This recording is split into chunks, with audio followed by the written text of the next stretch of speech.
ॐ अज्ञानतिमिरन्धस्य ज्ञानञ्जनशलाकया चक्षुरुन्मिलितं येन तस्मै श्रीगुरुवे नमः।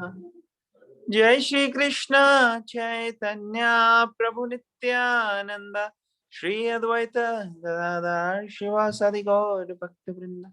हरे कृष्णा कृष्ण कृष्ण हरे हरे, हरे Ram Ram Ram Hare Hare. Okay, fifth chapter 12th श्लोक, 12वां श्लोक कर रहे हैं 5वें चैप्टर का। युक्ता कर्म फलम त्यक्त्वा, युक्ता कर्म फलम त्यक्त्वा शान्तिमाप्नोति नैष्ठिकीम्, शान्तिमाप्नोति नैष्ठिकीम्। शान्तिमाप्नोति नैष्ठिकीम्। आयुक्ता कामकारेण, आयुक्ता कामकारेण फले सक्तो निबध्यते। फले सक्तो निबध्यते। Okay, very good. कौन पढ़ेगा ट्रांसलेशन और पर्पट?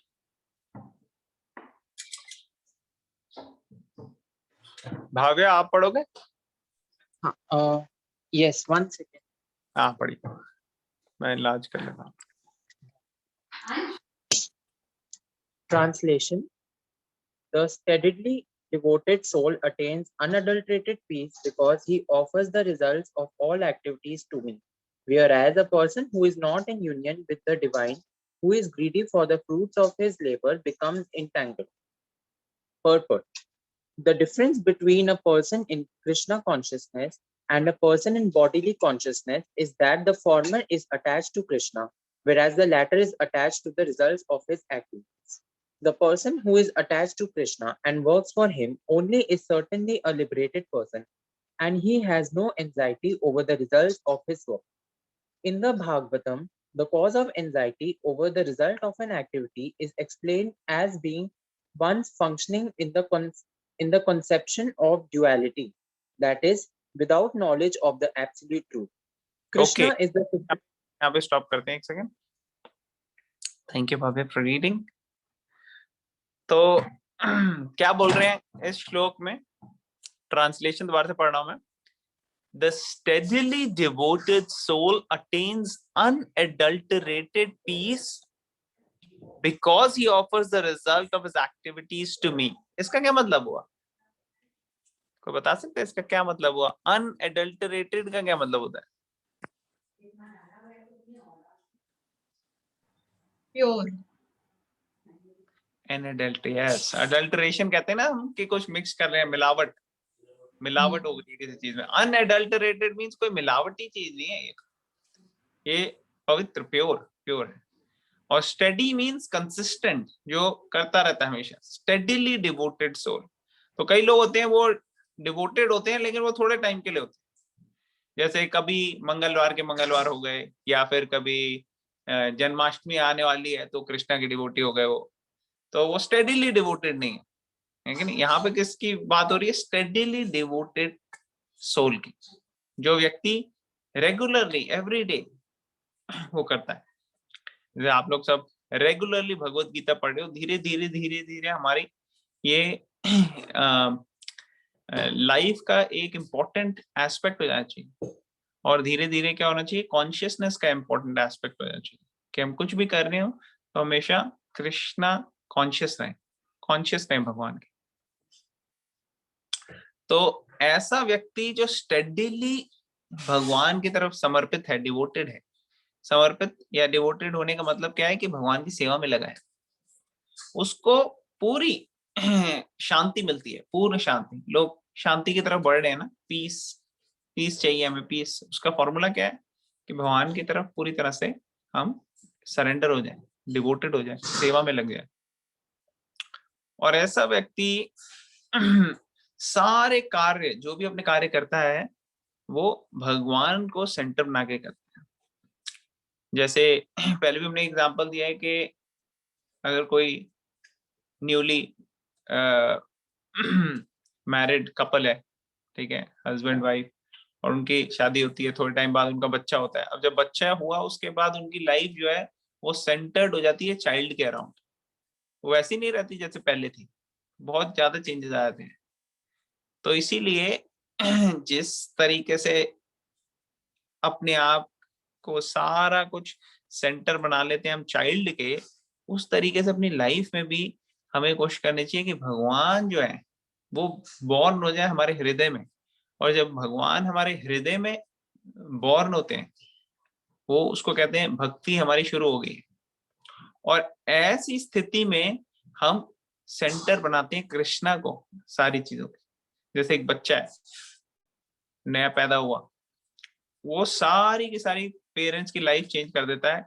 उसी तरह से जब हृदय में हमारे भगवान साक्षात कृष्णा कॉन्शियसनेस का जन्म होता है, अपीयरेंस होती है, तो हमारी लाइफ हर एस्पेक्ट जो होती है चेंज हो जाती है। तो ही ऑफर्स द रिजल्ट, सारे कार्यों के रिजल्ट जो है वो भगवान की तरफ लगाता है ऐसा व्यक्ति। Whereas a person who is not in union with the divine, who is greedy for the fruits of his labors, become entangled. तो पहले उन्होंने बताया कि कौन सा ऐसा व्यक्ति है जिसको पूर्ण शांति मिलेगी, जो भगवान की तरफ समर्पित है, सेवा कर रहा है, डिवोटी है। और दूसरी तरफ किसको नहीं मिलेगी, जिसको नहीं मिलेगी वो का क्या होगा, उसको एंटेंगल होगा, वो अटैच्ड होगा, वो बंधन में फंस जाएगा। और कौन से बंधन में फंस जाता है वो ये बंधन में फंस जाता है कि जन्म मृत्यु जरा व्याधि, इसी में रहता है। और ऐसे व्यक्ति का क्या सिम्टम है कि उसको अपने फल चाहिए, वो जो भी कर्म करता है उसके फल चाहिए। वो कुछ करता है तो उसको लगता है कि अब इससे मुझे क्या मिलेगा और अच्छा, क्या मुझे अच्छे पैसे मिलेंगे, नौकरी मिलेगी, क्या मुझे अच्छा घर बार मिलेगा, क्या मुझे अच्छे परिवार वाले मिलेंगे, क्या मुझे प्रेस्टीज पोजीशन मिलेगी सोसाइटी में। इनमें से कोई ना कोई इनकी डायरेक्टली इनडायरेक्टली ऐसी होती है, क्या स्टेटस होगा मेरा सोसाइटी में। तो ये एंटेंगलमेंट की रेसिपी है। तो ये सब फल फ्रूट्स मिलते हैं। तो ऐसा व्यक्ति जो है अपने फ्रूट्स को भगवान को नहीं देता, वो कहता नहीं मेरे को फ्रूट्स खुद चाहिए, रिजल्ट्स खुद चाहिए, मुझे खुद खानी है फ्रूट चाट, है कि नहीं। तो उसको फिर एंटेंगलमेंट मिलती है। तो ये दो तरीके के व्यक्ति हैं, एक कृष्णा कॉन्शियस और एक बॉडीली कॉन्शियस। बॉडीली कॉन्शियस जो व्यक्ति हैं उनको चाहिए मटेरियल एनवायरनमेंट में सक्सेस।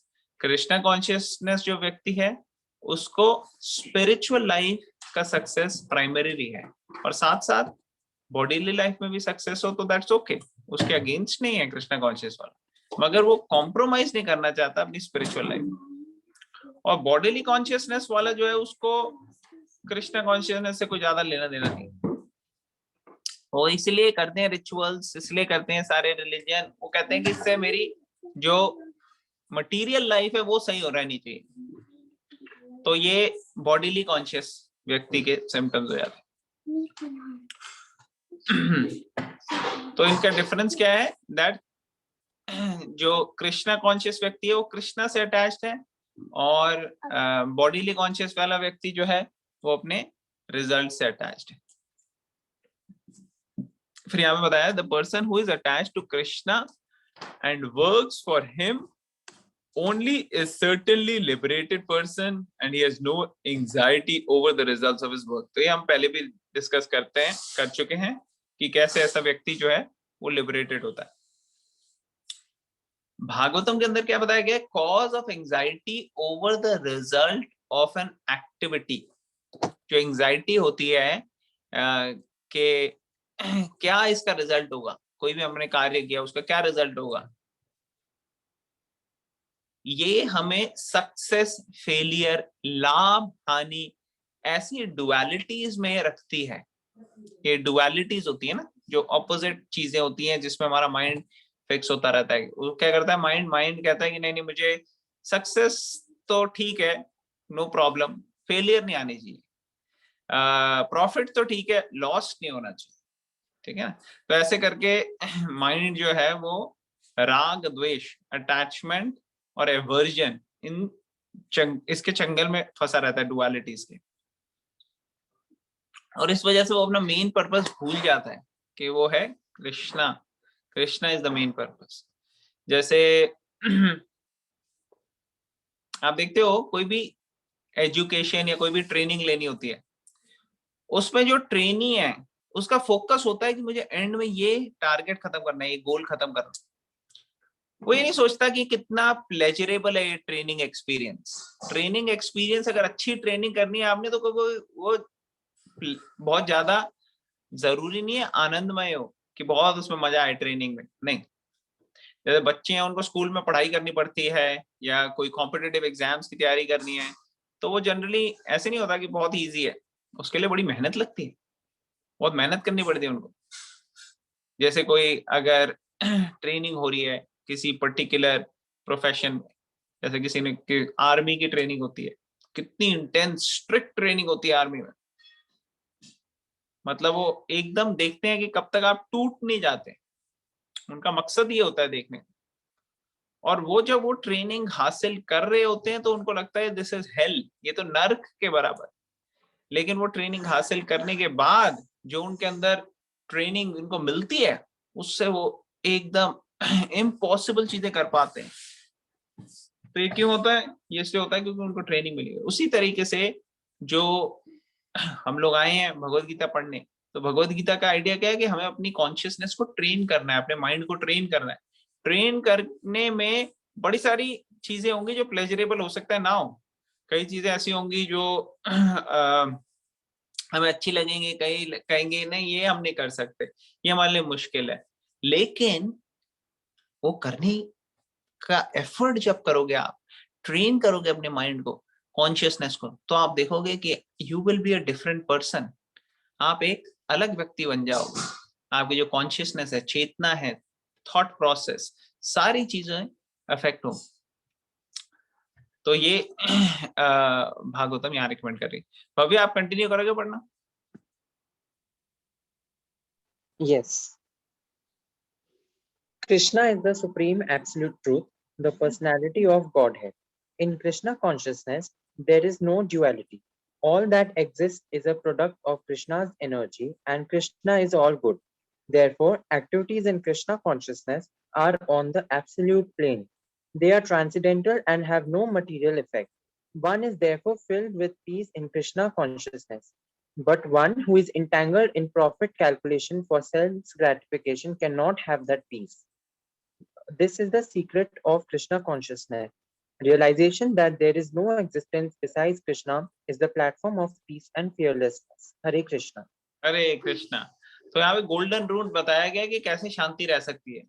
जब आप कोई कार्य करते हो, आप उससे पहले अपने आप को कॉन्शियसली देखते हो कि कैसे मैं इसको भगवान की सेवा के लिए करूँ कार्य। मान लो आपका एग्जाम है, आपने पढ़ना है और आपकी माइंड एकदम फिक्स्ड है कि भाई मेरे को इस में अपना बेस्ट देना है, तो आप क्या सोचते हो? आप सोचते हो देखो मैं भगवान की सेवा के लिए पढ़ रहा हूँ, मैं इस स्थिति में हूँ कि मेरी ये ड्यूटी है, रिस्पॉन्सिबिलिटी है पढ़ना। तो आप भगवान से प्रार्थना करते हो, भगवान से चैंटिंग करते हो रेगुलरली रोज, और पूरी मेहनत से करते हो अपना पढ़ाई। और फिर उसके बाद आप एग्जाम दे के आते हो, और फिर एग्जाम देने के बाद फिर आपको कोई टेंशन नहीं है, क्योंकि क्या आपने अपनी you did your best, now you leave the rest. आपने एग्जाम दे दिया, उससे पहले तो आपका पूरा फुल गोल था कि आपका एक पॉइंट था कि आपको टारगेट करना है, इतनी पढ़ाई करनी है, इतना ऐसे करना है, एग्जाम देना है, उससे गोल ओरिएंटेड आपने टारगेट अपना कर लिया। अब आपने एक बार दे दिया है, नाउ अब आपको सोचने की जरूरत नहीं, अब आपकी ड्यूटी हो गई। लेकिन जो बॉडीली कॉन्शियसनेस में, वो इसी प्रॉफिट कैलकुलेशन में, लॉस कैलकुलेशन में, एंजाइटी में, स्ट्रेस में, इसी में रहते हैं। जैसे एक बारी क्या हुआ, न्यूज़पेपर में आया कि एक लड़की थी, वो हमेशा थ्रू आउट टॉप करती थी, हमेशा अपने एग्जाम में, और हर बारी एग्जाम में टॉप करने के बाद उसको इतनी हैबिट हो गई थी टॉप करने की कि वो देख नहीं सकती थी कि कभी सेकंड आ जाए। और एक बार उसके मन में ख्याल आ गया कि आज मेरी प्रिपरेशन अच्छी नहीं है, कल के एग्जाम में तो मैं नहीं आ सकती फर्स्ट, मैं शायद टॉप नहीं कर पाऊंगी। और जस्ट ये थॉट ही उसको इतना इनग्रॉस्ड कर गई कि उसने सुसाइड कर लिया। बताओ, एग्जाम देने से पहले। तो कहने का मतलब होता है कि ये माइंड जो है ये इतना मुश्किल कर देता है हमारा जीना, खासकर अगर हम कृष्णा कॉन्शियसनेस में ना हो और प्रॉफिट लॉस इनकी कैलकुलेशन में फंसे रहें। तो ये बहुत इंपॉर्टेंट है। आजकल आप देखोगे ज्यादातर बड़े बड़े जो कॉलेजेस हैं, जितने प्रेस्टिजियस और अच्छे कॉलेजेस होंगे और उतना जहां वहां पे कंपटीशन होगा, और आप देखोगे वहां कोई ना कोई सुसाइड होगा ही होगा। जो भी आप कॉम्पिटिटिव कॉलेजेस से हैं आपको पता होगा, है कि नहीं? किसी ने नोट कितने सुसाइड कॉमन हो गए। तो ये प्रॉफिट लॉस और इनकी कैलकुलेशन, स्ट्रेस, अलग अलग सिचुएशन से गुजर नहीं पा रहे। तो इसलिए कृष्णा कॉन्शियसनेस आपको स्पिरिचुअली तो स्ट्रॉन्ग करती है, मेंटली भी बिल्कुल स्ट्रॉन्ग कर देती है आपको। ऑल राइट, किसी का कोई क्वेश्चन, कोई कमेंट, कोई पॉइंट है तो वो शेयर कर सकते हैं अभी। कोई कुछ शेयर करना चाहेगा?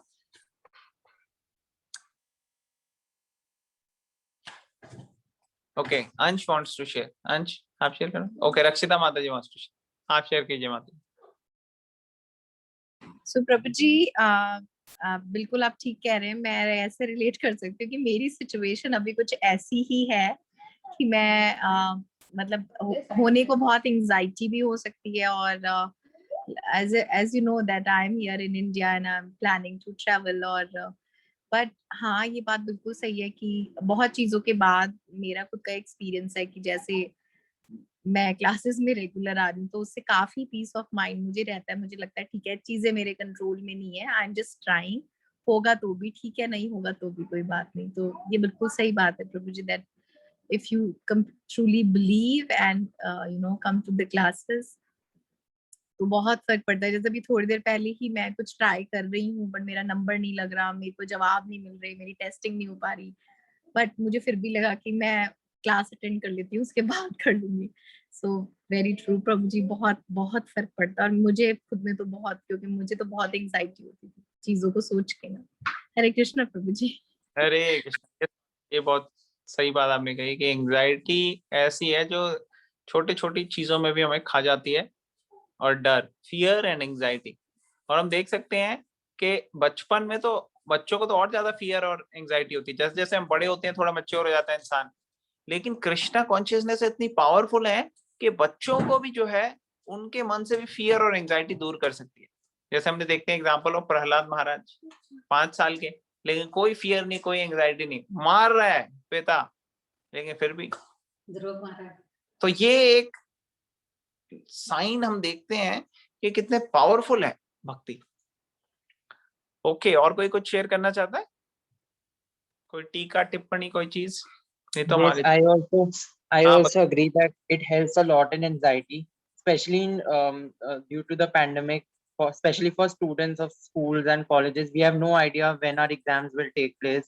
I am in second year. I have internship going on. I have classes going on, and I have no idea when my exams will be. And in November, I have to appear for competitive exams as well.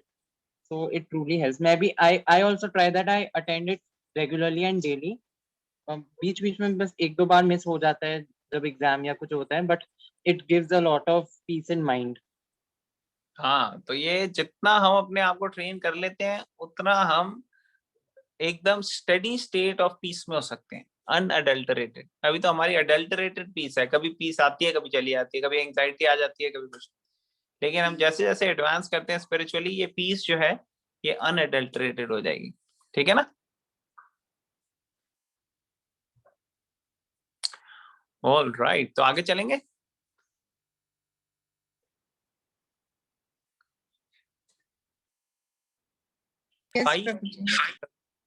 Fifth chapter 13 श्लोक का करेंगे अब हम।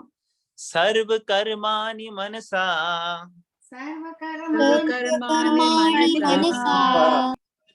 संन्यास्यास्ते सुखं वशी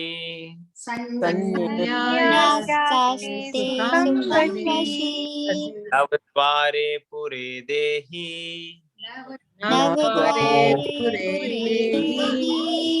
नैव कुर्वन्न कारयन्।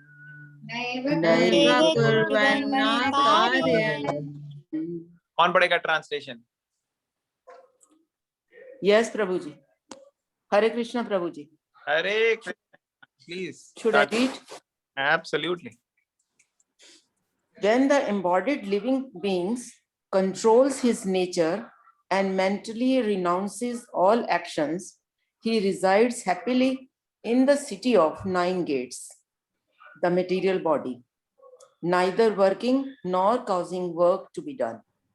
Okay तो ये 9 gets क्या है, किसी को पता है 9 गेट्स क्या होते हैं?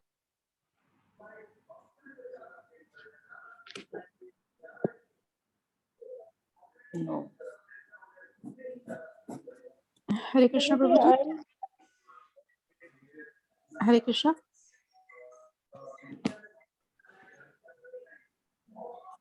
Yes, Mataji, we can hear you, Raksha Mataji. Oh, okay. Hare Bol.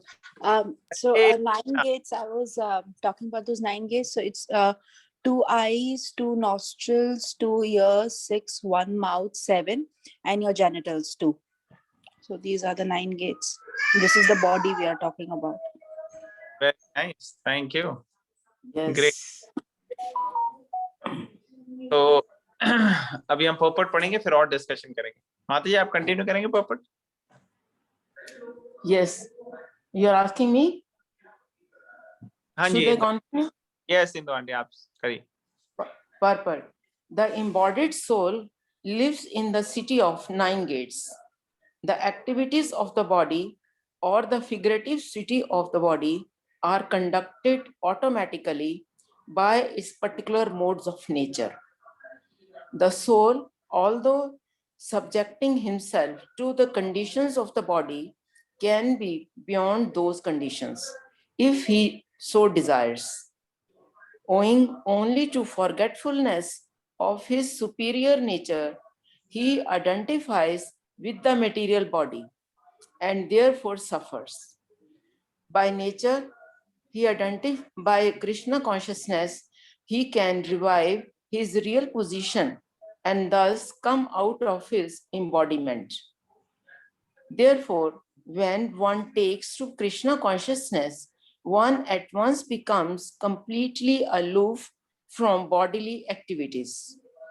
In such a controlled life, in which his deliberations are changed, he lives happily within the city of 9 gates. The 9 gates are mentioned as follows. Navdware pure dehi, hamso lalaite bihai. Vasi sarvasya lokasya sharvasya charasya cha. The Supreme Personality of Godhead, who is living within the body of a living entity, is the controller of all living entities all over the universe. The body consists of 9 gates, 2 eyes, 2 nostrils, 2 ears, 1 mouth, 1 anus, and the genitals. The living entity is in his conditioned state, identifies himself with the body. But when he identifies himself with the Lord within himself, he becomes just as free as the Lord, even while in the body. Svestra Upanishad. Therefore, a Krishna conscious person is free from both the outer and inner activities of the material body. Hare Krishna. Hare Krishna, thank you so much aunty for reading. Okay तो Krishna conscious person क्या होता है? वो मुक्त होता है, free होता है outer and inner activities of the body, material body. तो क्या मतलब हुआ इसका? इसका मतलब हुआ कि एंजाइटी नहीं है उसको एंजाइटी नहीं है मटेरियल लेवल पे, जैसे मटेरियलिस्ट को होती है। उसको स्पिरिचुअल एंजाइटी जरूर हो सकती है कि अरे क्या मैंने भगवान की सेवा अच्छे से करी कि नहीं, क्या मैं भगवान की अच्छे से सेवा कर रहा हूँ कि नहीं। तो ये एंजाइटी बहुत अच्छी है एक्चुअली। ये एंजाइटी उसको ग्रो कराती रहती है और खुशी देती है। मटीरियल एंजाइटी जो है वो स्ट्रेस देती है। मटीरियल फियर जो है वो उसको स्लो डाउन कर जाती है मटीरियल लेवल पे व्यक्ति को। लेकिन जो स्पिरिचुअल एंजाइटी है वो बड़ी अच्छी होती है, उससे भगवान की कृपा बहुत ज्यादा मिलती है। जब हम कहते हैं नहीं हमने शायद भगवान की सेवा इतनी अच्छे से नहीं करी और अच्छे से करनी चाहिए थी, मैं ऐसे भी कर सकता था, भगवान देखो मैं कर नहीं पा रहा ठीक से, आप प्लीज मेरी मदद करो अच्छे से करने में। भगवान बहुत खुश होते हैं स्पिरिचुअल एंजाइटी से। तो ये एंजाइटी जो है ये भले के लिए है। लेकिन यहाँ पे मटीरियल एंजाइटी की बात हो रही है, मटीरियल एक्टिविटीज, मटीरियल लेवल पे जो सोच।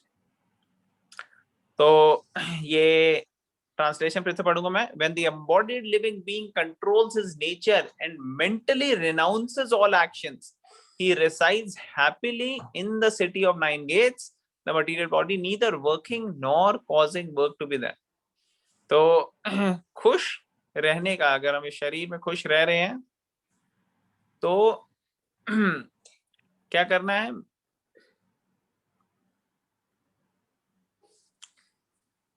लिखा है यहाँ पे embodied living entity. Embodied means जिसको ये शरीर दिया हुआ है. एक लिविंग एंटिटी है, उसको शरीर की जरूरत नहीं है, लेकिन वो शरीर लिया हुआ है उसने. ठीक है. और शरीर के साथ आ जाती है शरीर की नेचर. शरीर की नेचर क्या है? शरीर आत्मा को ये परसेप्शन दिलाता है कि मैं ये शरीर ही हूं. जैसे हम लोग सब जनरली, हमें आत्मा का कॉन्सेप्ट पता नहीं था पहले. भगवत गीता को अच्छे स्टडी करने से पहले इन लोगों को वेग आई जाता आत्मा है. कोई सोचता था कि हम शरीर ही हैं, लेकिन हमारे अंदर कोई आत्मा होती है. शरीर अलाइव है, डेड है, कुछ पता नहीं होता था. लेकिन अभी धीरे धीरे हम भगवत गीता पढ़ रहे हैं, कोर्सेस डिस्कशन कर रहे हैं, तो हमारे को क्लियर हो रही है चीजें कि हाँ भाई, ये आत्मा तो हम है ही, शरीर तो हम है ही नहीं. तो जो शरीर के संपर्क में आने से क्या होता है, आत्मा को लगता है कि मैं शरीर ही हूँ. ये भ्रम हो जाता है, ये फॉल्स ईगो हो जाती है. तो ऐसी नेचर को, और इसकी वजह से नेचुरली सेंस इन ग्रेटिफिकेशन में व्यक्ति पड़ जाता है. तो इन चीजों को कंट्रोल करके, समझ के, बुद्धि से, और जो इनके एक्शंस हैं रिनाउंस करके, उन चीजों को रिनाउंस करके जो व्यक्ति रहता है वो खुश रह सकता है. और कैसे करेंगे? उसको भगवान की सेवा में लगा. तो ये जो city of nine gates mention किया गया, ये एक फिगरेटिव भी है. फिगरेटिव जैसे होता है ना, कई बार पोएम्स में फिगरेटिव चीजें बताते हैं, वैसे एक कई बार भगवत गीता में मेटाफोरिकल और फिगरेटिव स्पीच भी होती है. ठीक है. तो activities of the body are conducted automatically by its particular modes of nature.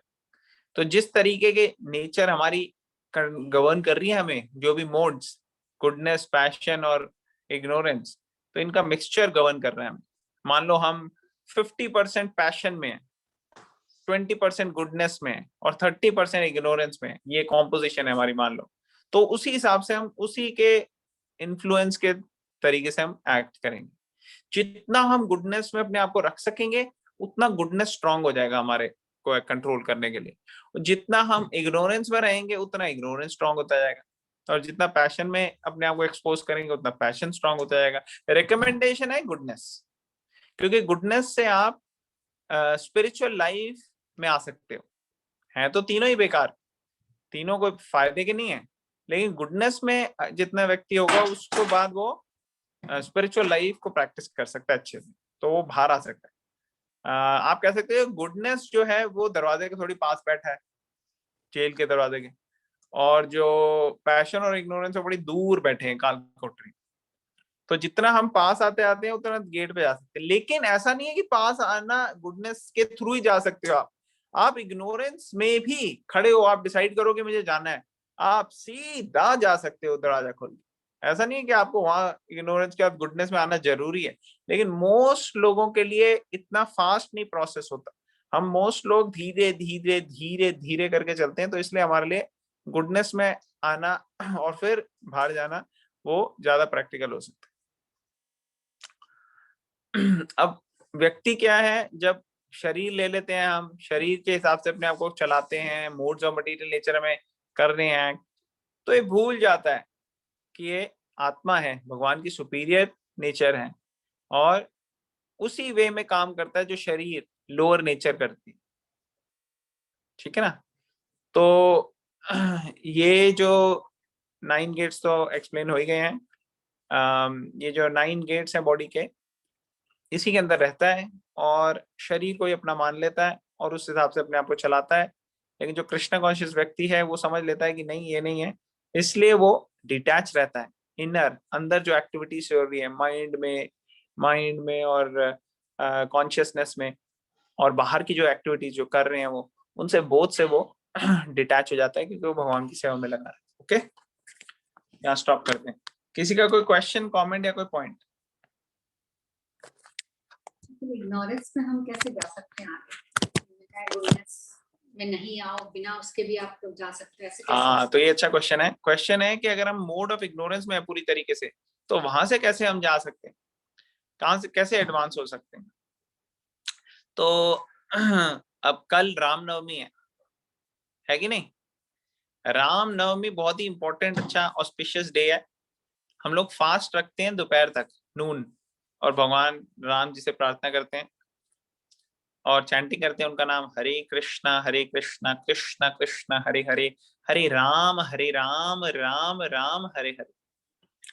तो राम जी के बारे में जो बुक्स लिखी गई हैं, कौन सी बुक सबसे फेमस है राम जी के बारे में लिखी गई? ओके, तो रक्षा माता जी बता रहे। रक्षा माता जी, आप कुछ बोल रहे हैं? नो प्रभु जी। ओके, आपका हैंड्स ऊपर था। ओके, तो दो जवाब आए हैं, एक रामायण और एक रामचरितमानस। यस, तो रामायण किसने लिखी थी, कौन बताएगा? यस, रामायण लिखी वाल्मीकि जी। हाँ, रामायण जब वाल्मीकि जी ने लिखी थी, उससे पहले वाल्मीकि जी जो थे वो क्या थे? जब उन्होंने रामायण नहीं लिखी तो उससे पहले क्या थे वो? डाकू थे। हाँ, वो हंटर, डाकू ऐसे थे ना वो। यस, वो क्या करते थे, उनको जानवरों को मारते थे और ऐसे गलत गलत काम करते थे। तो ये सारे जो है मोड ऑफ इग्नोरेंस में है, बहुत ज्यादा मोड ऑफ इग्नोरेंस में।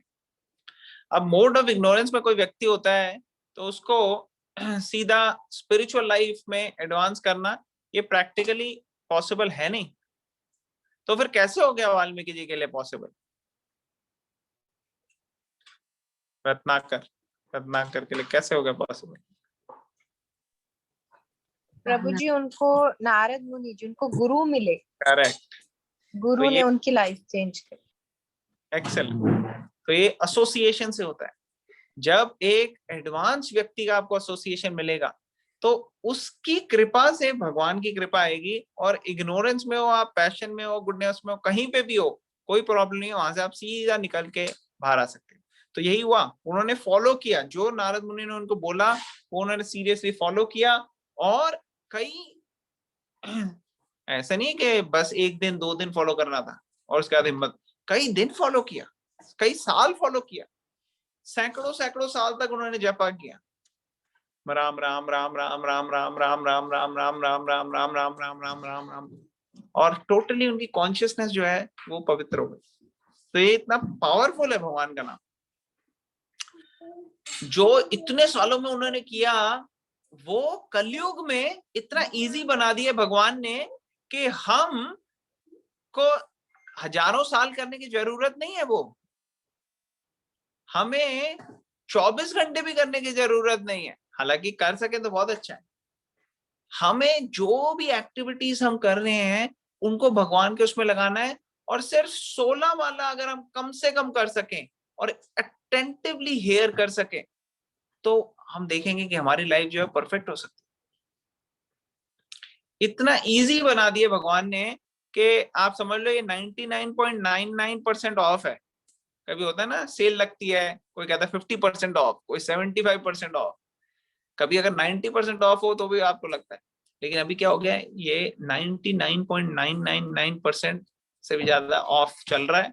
अभी अगर फायदा उठाओ तो है, और ये बेस्ट चीज है, इससे ज्यादा बेटर चीज आपको कहीं मिलेगी नहीं, ये परमानेंट है। लेकिन अभी भी अगर हम लेजी करें, आलस करें और ना लें उसे, तो उसको कहते हैं हमारा दुर्भाग्य कि हमने सीरियसली इसमें प्रयास नहीं किया। और नेचुरली अगर हम नहीं करेंगे तो उसका भुगतना पड़ेगा मेरे साथ। तो नारद मुनि के एसोसिएशन उनको मिली। आज भी बड़े सारे रिप्रेजेंटेटिव्स हैं जो नारद मुनि का ज्ञान जो उन्होंने वाल्मीकि जी को दिया वो आज दे रहे हैं। जैसे प्रभुपाद जब आए अमेरिका, तो अमेरिका में लोग मोड ऑफ इग्नोरेंस में थे, कोई दारू, कोई ड्रग्स, कोई कुछ, कोई कहीं, उनको कोई ज्ञान नहीं था, नॉलेज नहीं था, कुछ नहीं था, पूरा मोड ऑफ इग्नोरेंस से भरे हुए थे।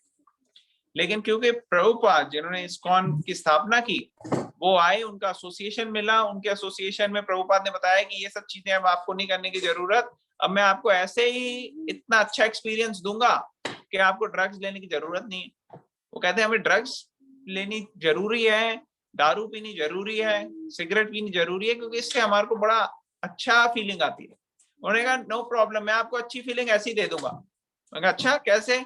आप ये मंत्र का चैंट करो, हरे कृष्ण कृष्ण कृष्ण हरे हरे, हरे राम राम राम हरे हरे। अब उन लोगों के लिए ये चीज नई थी, उन्होंने बचपन से नहीं सुना था, लेकिन उनके पास पूरा फेथ हो गया। उनको प्रभुपाद ने जिस तरीके से बताया उन्हें, उनको पूरा फेथ हो गया भगवत गीता और इस नॉलेज पे। उन्होंने कहा हम जरूर करेंगे।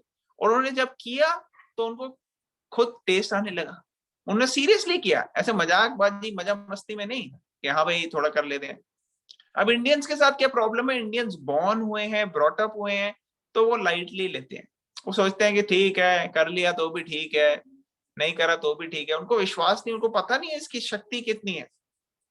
रत्नाकर जो वाल्मीकि हैं, उनको पता, पूरा विश्वास रखा उन्होंने नारद मुनि पे कि हाँ भाई मैं करूंगा ये, और उन्होंने करा। राम राम राम राम राम राम राम राम करते रहे वो, उन्हें ये नहीं सोचा कि छोड़ो बस। लेकिन हमारा क्या है, हम सीरियसली नहीं लेते। हमें लगता है कि अरे इतनी और चीजें जैसे चल रही हैं वैसे ही हरे कृष्ण महामंत्र भी है। जैसे किसी को रिचुअल दे देते हैं, हम कहीं पूजा पाठ कर लेते हैं, कहीं इधर उधर चले आते हैं, हरे कृष्ण महामंत्र को भी लोग उसी में गिन लेते हैं। लेकिन एक्चुअली ये बहुत बड़ा अपराध है। अगर ऐसे हम चलेंगे तो हमारी एडवांसमेंट नहीं होगी सीरियसली। हमें ये समझ लेना चाहिए कि कैसे ये बहुत बहुत रेयर अपॉर्चुनिटी हमें मिल रही है, और इसको ट्राई करना चाहिए पूरे फेथ और डेडिकेशन से, डिटर्मिनेशन से। 3 महीने 6 महीने आप ट्राई करो सीरियसली। 16 माला चैंटिंग करो, नहीं कर सकते आप 1 2 3 से स्टार्ट करो, और धीरे धीरे धीरे 16 पे आओ। आप देखोगे आपकी कॉन्शियसनेस पूरी चेंज हो जाएगी। तो ये proof of the pudding lies in its eating. इस चीज का कैसा टेस्ट है वो खा के पता लगे। ऑलराइट, तो कई सारे लोग हैं जो इग्नोरेंस से भी बाहर निकाल लिए गए सीधा। ऐसा जरूरी नहीं है कि गुडनेस में ही आना है पहले फिर, नहीं नहीं। बहुनाम जन्मनाम अंते ज्ञानवाम माम प्रपद्यते वासुदेव सर्वमिति स महात्मा सुदुर्लभ। ज्यादातर लोगों के लिए तो बहुनाम जन्मना, कई साल कई जन्म लग जाते हैं, फिर भी उनको मुश्किल हो जाती है समझने के लिए वासुदेव सर्वमिति, भगवान वासुदेव ही सब कुछ है। लेकिन जिसको पता लगता है वो महात्मा बहुत दुर्लभ है, ऐसा महात्मा बहुत रेयर है, दुर्लभ है। तो ये बहुनाम जन्मनाम कई लोगों को लगता है। लेकिन जो व्यक्ति भगवान की शरण में आ जाता है, सर्वधर्मान परित्याज्य माम एकम शरणम व्रज अहम त्वाम सर्व पापेभ्यो मोक्षयिष्यामि मा शुचः। भगवान कहते हैं कि लेकिन अगर कोई मेरी शरण में आ जाता है, मेरा शेल्टर लेता है, शरण लेता है मेरी, तो उसको पूर्ण रूप से, पूरी तरीके से, तो भगवान जो है उसको डिलीवर करते हैं। डरो मत, भगवान कह रहे हैं घबराने की जरूरत नहीं है, मैं अभी डिलीवर इमीडिएटली करते हैं कृष्ण। उसमें फिर आपको बहुनाम नहीं जरूरत कि भाई कई जन्म लगेंगे, पहले मैं घोड़ा बनूंगा, गधा बनूंगा, कोई और चूहा बनूंगा, ऐसे जरूरी नहीं है। सुअर बनने की जरूरत नहीं है हमें। हम अभी से सीरियसली ले सकते हैं, भगवान हमारे को एडवांस करेंगे भक्ति में अगर हम सीरियसली चैंटिंग करें। और वर्स्ट स्थिति क्या होती है, श्रुति नाम श्रीमताम गे है योग वस्तु में जाए थे के वर्स्ट सिचुएशन क्या होगी अगर आप सीरियसली करोगे हरे कृष्ण महामंत्र और चैंटिंग और कृष्णा को फॉलो करोगे, तो वर्स्ट सिचुएशन ये होगी कि आपको नेक्स्ट लाइफ में बहुत एडवांस डिवोशनल प्लेटफॉर्म मिलेगा, या बहुत रिच और एरिस्टोक्रेटिक फैमिली मिल सकती है जिसमें आप अच्छे से भक्ति करोगे। तो ये वर्स्ट है जब आप सीरियसली भक्ति कर रहे हो। और बेस्ट क्या है कि आप सीधा भगवान के साथ जो है रहोगे। जैसे आप मृत्यु तो देखो सबकी होनी है, डिवोटी के लिए मृत्यु क्या है, आंखें बंद की और फिर आंखें खोली जब आप, तो आप कृष्णा के साथ हैं। लेकिन जो मटीरियलिस्ट है उनके लिए बड़ी फियर है, एंजाइटी है, उनको पता नहीं कि क्या होने वाला है, तो इसलिए कोई चाहता नहीं है मृत्यु। वो कितने चीजें कर लेंगे अपनी जान को बचाने के लिए, बट इट इज इनएविटेबल कि सबको ये शरीर छोड़ना ही पड़ेगा, आज नहीं तो कब। तो इग्नोरेंस से भी हम जा सकते हैं, लेकिन हमारे को इग्नोरेंस की जरूरत नहीं, हमें गुडनेस में आना चाहिए। All right, does it answer your question? Yes. Answers. Yes. Okay, great. और किसी का कोई क्वेश्चन, कोई पॉइंट किसी ने शेयर करना है तो कर सकते हैं भैया, हमारे पास 1 मिनट है, अगर नहीं तो we'll end it here. You were telling about the books ना, एक तो रामायण बताई थी और दूसरी कौन सी बताए थे? रामचरितमानस। हाँ, रामायण और रामचरितमानस जो है वो फेमस है। रामायण हाँ। वाल्मीकि की काफी ऑथेंटिक है, और जो देखोगे आप एंशियंट टाइम से वाल्मीकि जी वो साथ में उनके थे, तो ये रामायण अगर हम पढ़ेंगे तो that is very nice. Ramcharitmanas लोग अलग अलग तरीके से इंटरप्रेट करते हैं, क्योंकि बहुत कॉमनली रेड है और बहुत लोकल लैंग्वेजेस में भी है, तो कई बार लोग उसको डिपेंडिंग अपॉन कौन सा ऑथर लेते हो आप, कई बार लोग मिस इंटरप्रेट भी करते हैं, तो इसलिए थोड़ा केयरफुल रहना चाहिए रामचरितमानस में। लेकिन ये दोनों बुक्स जो है वो बहुत पावरफुल है। Okay, Yes. ऑल राइट, तो I think we will end it here. Thank you very much everyone for joining. हम कंटिन्यू करेंगे कल भी अपना कॉन्फ्रेंस कॉल। भगवत गीता की जय, श्रील प्रभुपाद की हरे जय। Krishna. Hare Krishna. Thank you.